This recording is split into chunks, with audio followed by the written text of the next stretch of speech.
Okay, so in my unboxing video, I showed that when this came out of the box, the rear truck or front truck, depending on how you want to look at it, for the cab forward, this was actually detached because the screw had fallen out during shipping.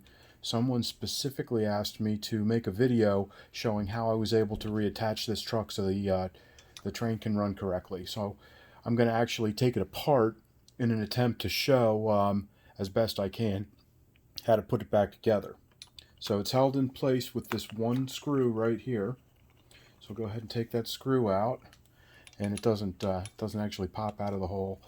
But then when I take the truck off here, hopefully you can see this on the video, there is this one single connector that goes between, if you can see that, it goes between the two pieces. So the motor and the truck, as this is just free spinning now since it's not attached, it just goes on here. So one side has the two slots, the other side, it looks like a square, but it's actually a rectangle in there, so it goes specifically on the truck here, and it goes in a very specific way. So let's see if we can get the light shined in on this a little better.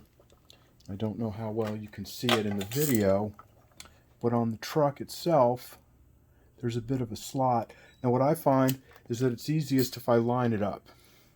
So I've got the long end of the slot lined up on the side of the truck, just like this. And then what I'll do is I'll put this piece on the motor here, and then I'll actually spin the motor so it lines up with the truck, like this.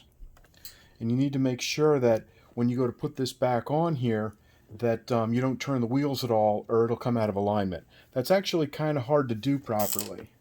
So, and it looks like one of the wires came off, so I'm going to have to do an additional repair here and solder this back on there. So unfortunately it's a little tight in here, and this came off.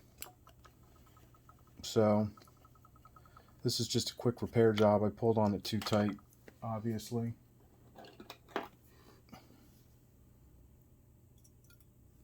And of course there it just fell out. Let's see. There's the wire. Here's the connector. And I can see I've pulled it out of there, is what's happened. I've just pulled it off. So let's see if we can get this back on here. And then of course they've got some heat shrink tubing. I'll need to get some of that.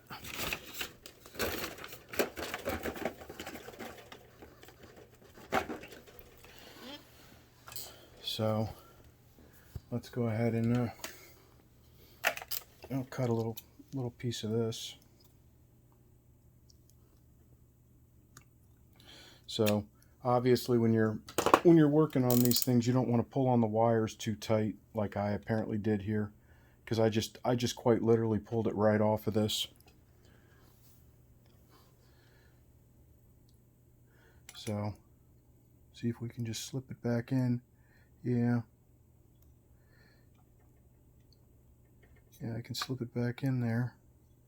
And then what I want to do is crimp it so it makes a tight connection again. Of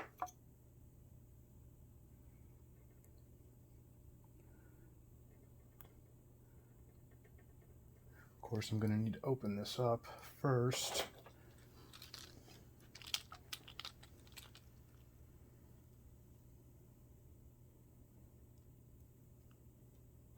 Yeah, this is not exactly the repair job I was expecting to do here, but that's okay. These things happen when you're working on models like this. So let's see if we can get this opened up just enough to get that in there. There we go.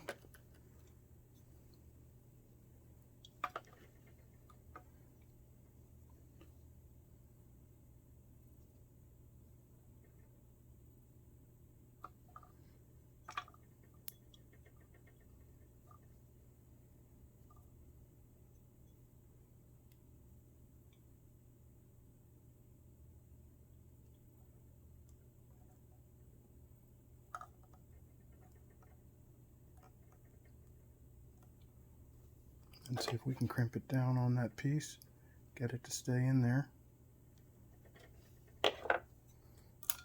There we go. And of course, while we're futzing around with that, this piece fell off. I'll just put that back on real quick.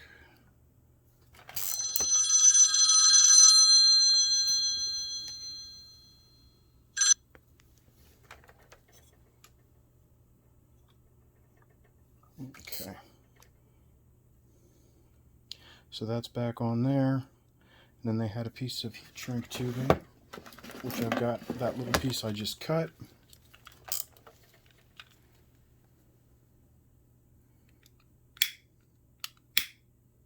Go ahead and shrink that on down. Okay, so obviously this wire being kind of short, I'm going to have the truck positioned in much closer like this, because we don't want to pull on that wire too tight again. So let's see here if we can get this in. Of course, this one's in there tight as well. Loosen that up just a hair so it gives us some slack.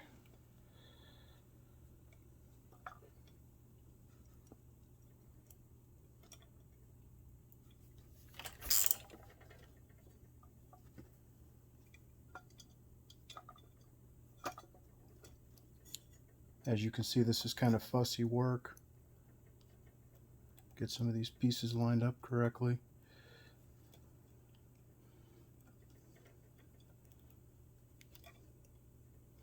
Yeah, I was getting it in the hole, it just wasn't turning. Just trying to get it started, and I'll use the screwdriver to tighten it up here.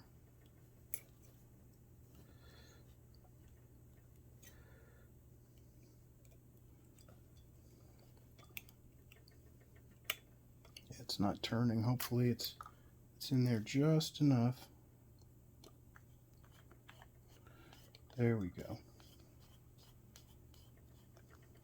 So we'll get that tight. Make sure this one's tight. Okay. And now obviously I don't want to pull on that too much. Now I want to make sure that those two pieces are lined up correctly still. That one with this one, or it's never going to mate up properly. So now that it's in there, I want to put this back on without turning wheels at all, and get this lined up with that piece like this, and then go ahead and tighten that screw down.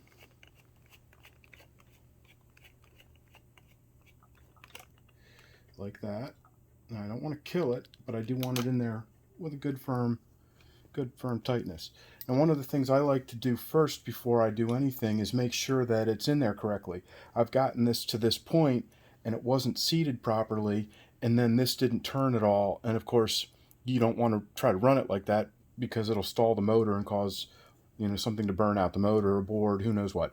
So since these have back drivable gears, you can actually check by manually turning the wheels to make sure it engaged the motor properly. So make sure that it moves one way or the other. And see, I'm able to turn it forward. Reverse is a little stiff, but it was the first time I did this repair. But I'm definitely able to turn it forward nice and smooth, and I can feel it's turning the motor. So make sure this is on there tight enough. And then now I'm going to, now that it's turning, I'm going to go ahead and run it, and I've got some power already hooked up to this. So we'll go ahead and power it on and make sure that it's working correctly. So we've got power to it, and now we're going to have it go. There it goes. Nice and smooth. And just for completeness, to make sure it's working properly, we're going to go ahead and stop it and run it in the opposite direction, so reverse in this case. Make sure that it works in reverse. There it goes. And everything is all smooth sounding and everything.